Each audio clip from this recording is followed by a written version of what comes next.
America isn't a place. It's not an ethnicity. It's not even a history. America is fundamentally an idea, and it's the most dangerous idea ever unleashed on human civilization.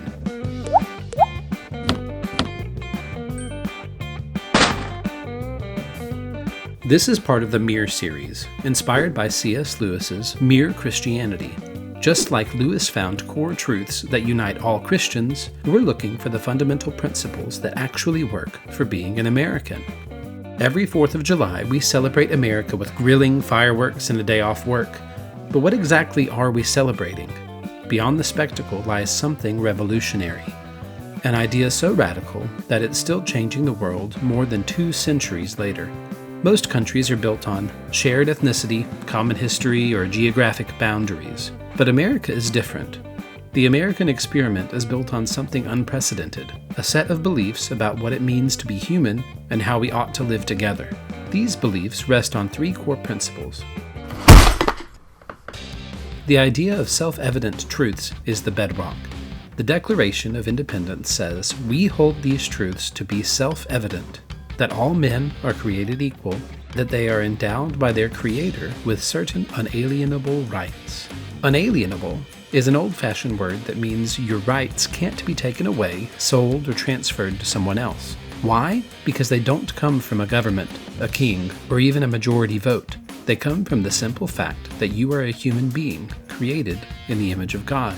A government can fail to protect your rights, but it can never truly take them away because it was never the government's to give in the first place.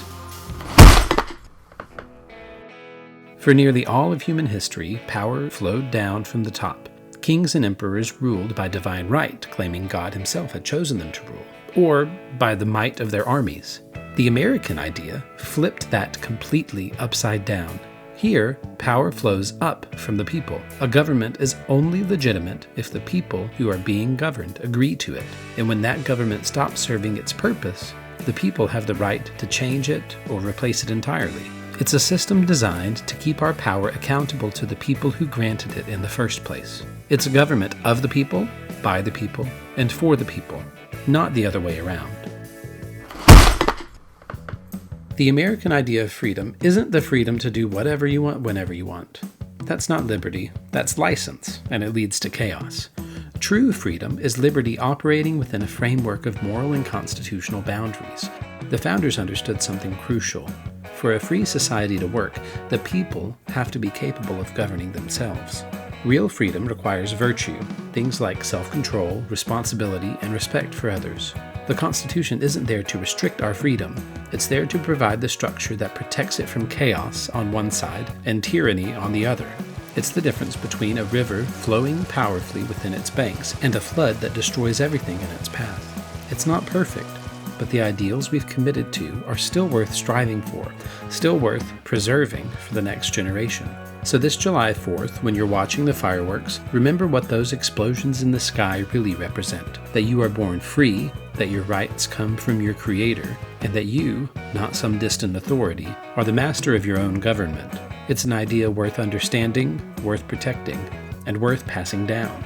If you want to read more about these founding principles, I'd suggest A Patriot's History of the United States by Larry Schweikart and Michael Allen, the Federalist Papers, and of course, the Declaration of Independence itself.